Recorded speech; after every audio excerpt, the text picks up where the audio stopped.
Welcome back to the vlog. In today's episode, we are going to be seeing one of my dream cars. Now, we were supposed to go and meet up with a friend, but because of all the rampant cases happening this January, he decided to just put the car on a tow truck, send it over here to the house so we can check it out, and he said we're allowed to bring it off the truck, test drive it for a bit, and then we can decide whether we're gonna get it. Now, there's a few details about this car that is not up to my specs, but I'm hoping that we can overlook these things and enjoy the car. So super excited. This is one of the dream cars. It's a V12 car, and I think you guys will be super excited when you see this car also. It's crazy. Now, it's a complete shift from the current collection that I have, and I don't know if I always said I was never gonna buy one, but here I am looking at one, so keep you guys posted. I'm here in the balcony now hoping the truck pulls in soon, but it should be here anytime, so show you guys. Super excited. The car is on the way. They called already from the gate, so the guy should be here in the next 5 minutes. Can't believe it. This is really happening? Wonder if it's gonna happen. We'll see.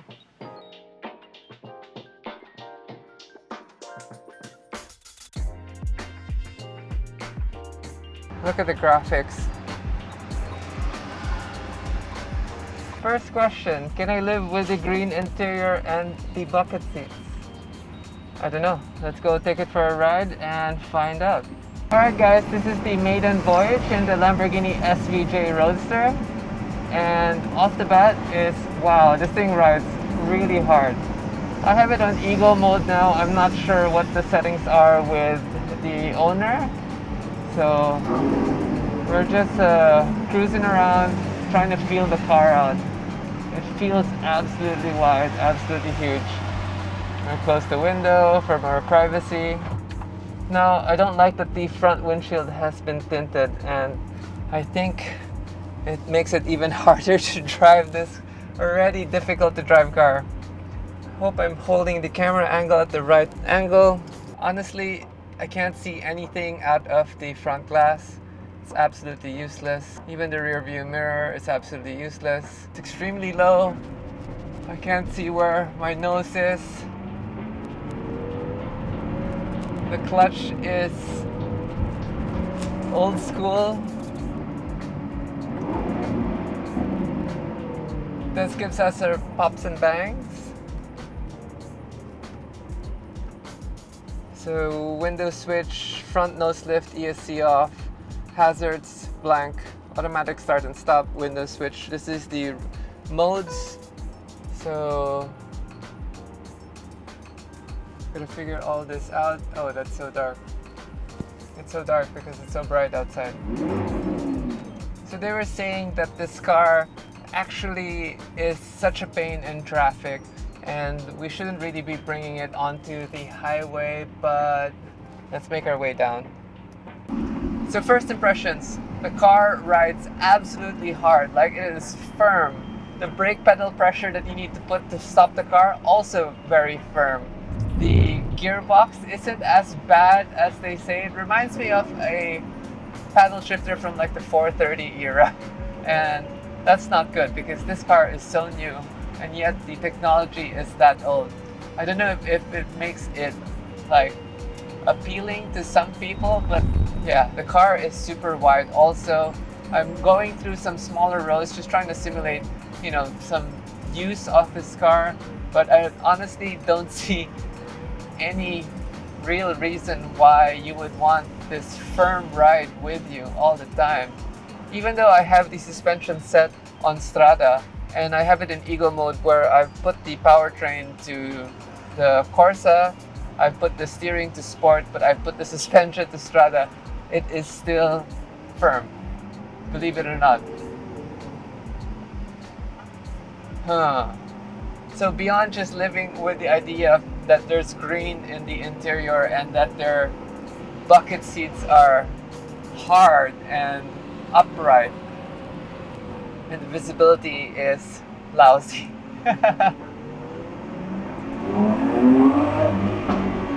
That's what makes this car special. The engine.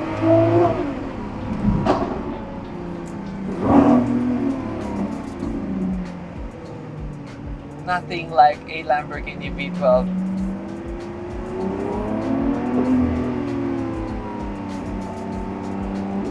But we've already put on like 6 kilometers, so we're gonna head back already. I feel the ride. This car would be perfect for highway cruising, but on some B roads, I'm actually not quite sure this would be the ideal car. You know, it's such a different feeling from all the other cars that I drive. The long nose overhang, the wide dashboard, the B pillar that's taking, or sorry, the A pillar that's taking a lot of space. It's a lot. It's a lot to handle and process all at once.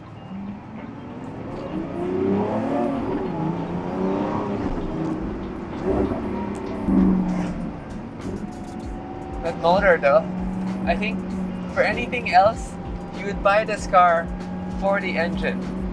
The engine and the experience of what comes with that engine. And you have to deal with all the other quirks of the car because of that engine that we all love. Obviously with a Gintani exhaust, this would sound super amazing.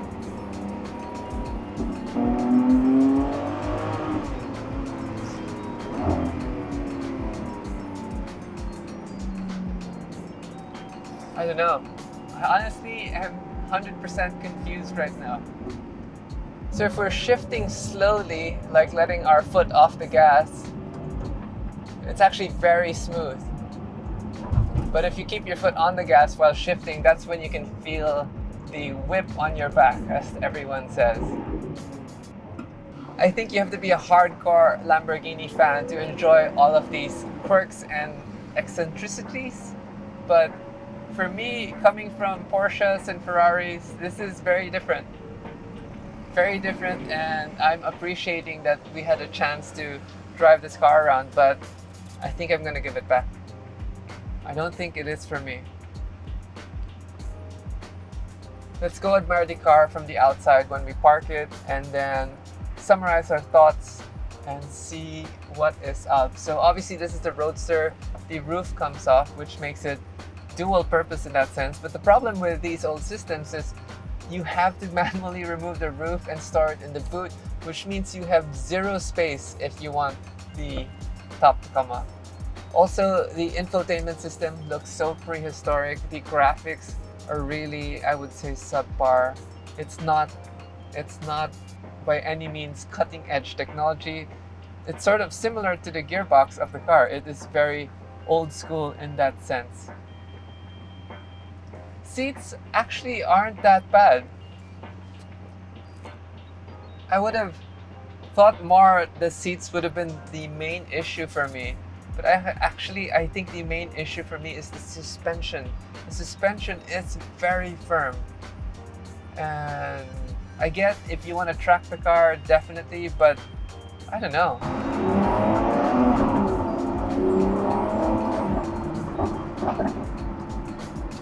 So on the drive back, I actually got to give it a little more stick and found out that when the car is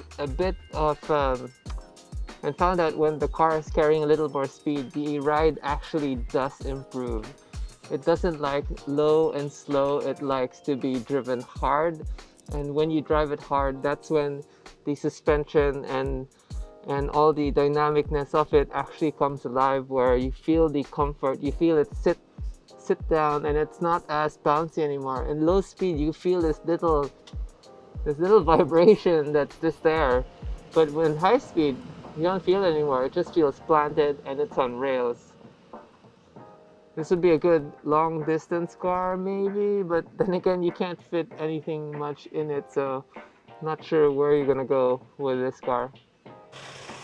Underneath this manual cover is the V12 motor, and as everyone complains, the V12 sits a little off center, so I don't know why that happened. Cool suspension features here. You can actually lower it a little more, so seeing the adjustment down there. This paint isn't just black, it's got some metallic flakes on it. And definitely you would want to paint protect this whole car already. Racing hood latches.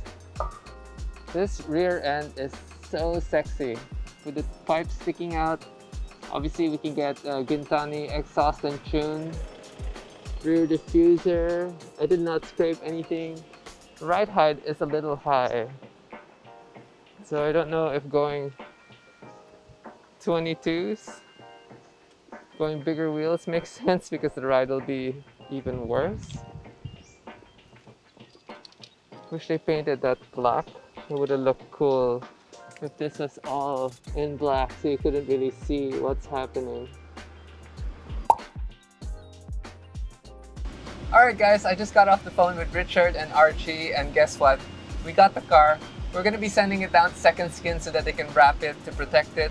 But I told Richard I'll just write him a check, and wow, I can't believe it. We have this car.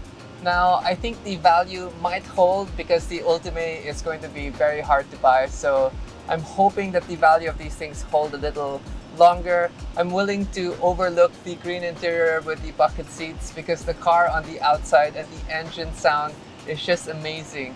I do want the Gintani tune for sure, along with the Gintani exhaust upgrade, so I will be contacting our friends down there. And then, yeah, hopefully in the next few weeks, we're gonna see this car ripping around on the channel. For now, we're gonna load it back on the trailer because it has to get out of here. And yeah, the tint needs to go. And just like that, the car is loaded again on the trailer and it's headed down to Second Skin. Hopefully we'll see it in a week or two. No rush. It's so beautiful from the outside. Just can't stop looking at it.